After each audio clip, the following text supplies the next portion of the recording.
میں جس موضوع پر آپ سے آج بات کرنے جا رہا ہوں وہ بہت نازک موضوع ہے.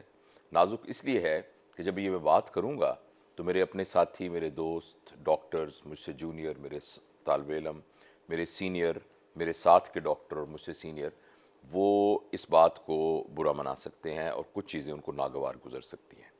لیکن میری یہ ذمہ داری ہے کہ اس سلسلے میں کچھ ضروری کاموں کی نشاندہی آپ سے کر سکوں. دیکھیے، ہمارا جو پروفیشن ہے ڈاکٹری کا، یہ بہت ہی بڑا پروفیشن ہے اور واقعی بہت مقدس پروفیشن ہے، کیونکہ اس کے ذریعے آپ دکھی انسانیت اور زخموں سے چور انسانیت اور جو بیماری میں مبتلا انسان ہیں ان کا علاج کرتے ہیں، ان کو زندگی میں دوبارہ لا کے کھڑا کرتے ہیں. اور یہ ایک بہت بڑا ایک اللہ تعالیٰ کی طرف سے ایک عنایت ہے، یہ والا ہنر کسی انسان کو سکھا دینا. اچھا، لیکن جہاں یہ بہت مقدس پیشہ ہے اور بہت ضروری پیشہ ہے معاشرے کے لیے، وہاں اس پیشے میں بہت زیادہ ذمہ داریاں بھی ہیں. ان ذمہ داریوں میں سے ایک ذمہ داری تو یہ ہے کہ ہم ٹیکنیکلی بہت ساؤنڈ ہوں، یعنی جو کام میں کر رہا ہوں مجھے وہ کام آتا ہو، اور جو کام مجھے نہیں آتا وہ میں نہ کروں. یہ تو ہے تکنیکی اعتبار سے، لیکن اس شعبے کے ساتھ بہت ساری اخلاقی ذمہ داریاں بھی ہیں، اور میں ان اخلاقی ذمہ داریوں کے سلسلے میں تمام دوستوں کی طرف توجہ مبذول کروانا چاہتا ہوں. اس سلسلے میں ایک گزارش ضرور ہے کہ اس ویڈیو کے نیچے مجھے توقع ہے اس بات کی کہ بہت سے سارے ہمارے لوگ ڈاکٹروں کے خلاف کامنٹس لکھنا شروع کر دیں گے. یہ کہیں گے کہ ڈاکٹر تو یوں ہوتے ہیں، ڈاکٹر تو وہ ہوتے ہیں. میری یہ گزارش ہے کہ ہمارا مقصد کسی کو ذلیل کرنا، کسی کی تذلیل کر کے اس میں سے حظ اٹھانا نہیں ہے، بلکہ ہم معاشرے میں موجود کچھ خرابیوں کی نشاندہی کر رہے ہیں تاکہ ہماری اس گفتگو سے اللہ تعالیٰ مجھے بھی توفیق دے اور جو ہمارے سننے والے ہیں ان کے اندر بھی بہتری آ سکے. دیکھیے، ڈاکٹروں کی ایک بہت بڑی جو خرابی ہے، جو پوری دنیا میں ہی ہے لیکن پاکستان میں بھی بہت ہے، وہ یہ ہے کہ ڈاکٹروں کا فارماسوٹیکل کمپنیوں کے ساتھ جو تعلق ہے وہ بہت ہی ایتھیکل ہونا چاہیے، لیکن بدقسمتی سے ایسا ہوتا نہیں ہے. اور کس طرح کے تعلقات کو ہم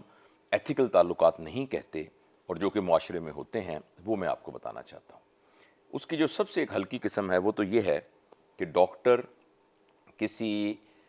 عام سی کمپنی سے اپنی لکھی جانے والی دوائیاں خود بنوا لیں، اور بنوا کے وہ دوائی کہیں اور نہ ملتی ہو، صرف ان کے میڈیکل سٹور میں ملتی ہو. ان کی قیمت اتنی ہی ہو جتنی کہ برانڈڈ دوائی کی قیمت ہے، لیکن اس کے اندر بہت زیادہ پروفٹ مارجن ہو، اور مریض کو یہ کہا جائے کہ دوائی آپ نے صرف یہاں سے لینی ہے اور دوائی اور وہ کہیں سے ملتی بھی نہ ہو. اس میں ہو سکتا ہے کچھ دوائیاں تو واقعی ویسی ہی ہوں جیسے برانڈڈ دوائیاں ہیں، لیکن ان میں سے دیکھا گیا ہے کہ اکثر دوائیاں جو ہیں وہ ایسی ہوتی ہیں جو کہ مریض کے لیے ناگزیر نہیں ہوتی، جیسے ملٹی وائٹامن کے سیرپ یا اس طرح کے اور ہربل سیرپ وغیرہ، جو ہر مریض کو ضرورت نہیں ہوتی، مگر چونکہ ڈاکٹر نے وہ خود خرید کے رکھی ہوتی ہیں تو وہ بیچارہ انسان ہے اور انسان ہمیشہ لالچ میں آ جاتا ہے، تو وہ ٹیمپٹ ہو کر وہ دوائیاں لکھنا شروع کر دیتا ہے. لہٰذا مریضوں کے ساتھ یہ بڑی زیادتی ہوتی ہے. اچھا، اس کی ایک اور جو اس سے خوفناک شکل ہے وہ یہ ہے کہ آپ فارماسوٹیکل کمپنی والوں سے ڈائریکٹ پیسے لے لیتے ہیں، اور پیسے لے لیں اور آپ کہیں جی آپ ہمیں فرض کریں 2 لاکھ روپے دے دیں اور اس کے پھر ہم آپ کی اتنے ٹیکے اور یہ سارے لکھ دیں گے. اور اس میں یہ بھی ہے کہ بعض اوقات ان کمپنیوں کے ساتھ حصے داری میں لا لی جائے اور اس طریقے سے کنفلکٹ آف انٹرسٹ ڈیولپ ہو جائے مریض کے تعلق کے سلسلے میں، اور یہ بہت ہی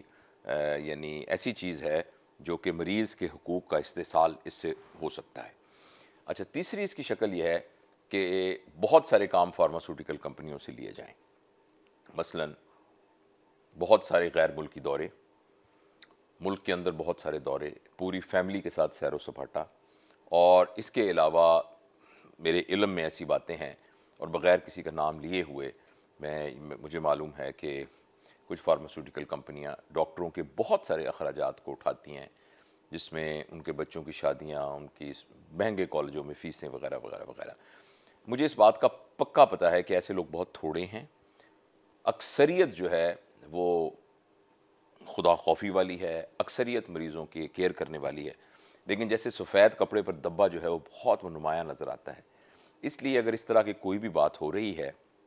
تو اس کا معاشرے میں بہت برا اثر ہوتا ہے.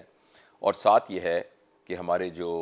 حقوق ہیں مریضوں کے وہ ان کا استحصال ہوتا ہے. اور دوسری بات یہ ہے کہ اور معاشروں میں تو یہ پرابلم ہوگا ایتھیکل ان ایتھیکل کا،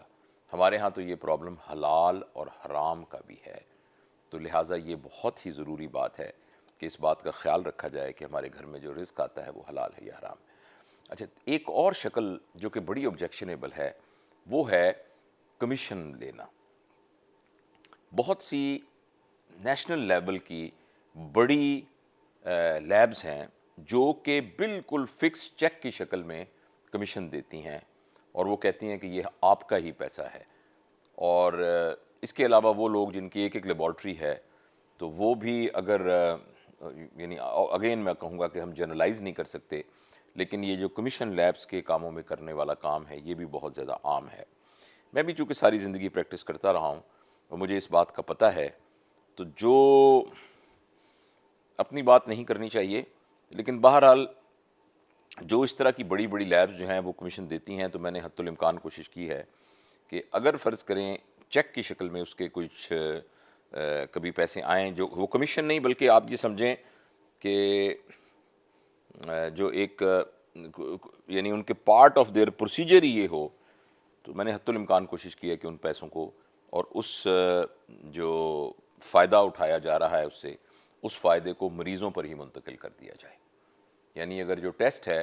وہ 100 روپے کا ہو رہا ہے اور اس میں سے فرض کریں 20 روپے کمیشن مل رہا ہے تو وہی مریض سے ہی 20 روپے کم لے لیے جائیں اور مریض کا ہی وہ جو ہوتا ہے جو آپ کو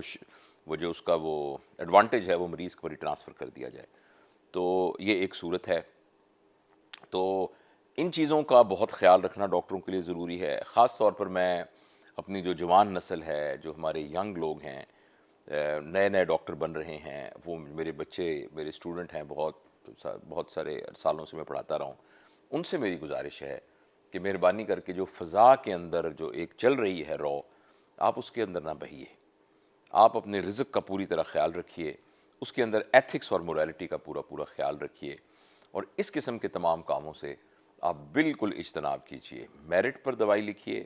دوائی دیتے وقت اپنے ذہن میں یہ سوچئے، اگر وہ ایک جوان لڑکا ہے تو آپ یہ سوچئے کہ اگر اس کی جگہ پر میرا بھائی ہو تو کیا میں یہی دوائی دوں گا. اگر ایک بچی ہے تو آپ سوچئے کہ اس کی جگہ پر میری بہن یا بیٹی ہو تو کیا میں یہی دوائی دوں گا. اور یہ ہمارے لیے ایک بہت زبردست قسم کا معیار ہے کہ جس عمر کا بھی شخص ہو، ہم اپنے قریبی رشتہ دار کو ذہن میں رکھتے ہوئے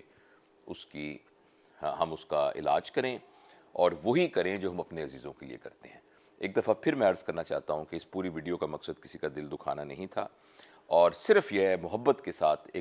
کچھ جو غلط چیزیں ہو رہی ہیں ان کی نشاندہی کرنا تھا. اور خاص طور پر جو ہمارے نان ڈاکٹر لوگ ہیں ان سے گزارش ہے کہ اس ویڈیو کے نیچے اس طرح کے کامنٹس ضرور مت کیجیے گا جس میں ایک رف لینگویج استعمال کی جائے، ورنہ یہ پھر اپنا مقصد پورا نہیں ہو سکے گا اس ویڈیو کا، جس کے لیے میں نے بہت خلوص سے یہ گفتگو آپ سے کی ہے. بہت شکریہ.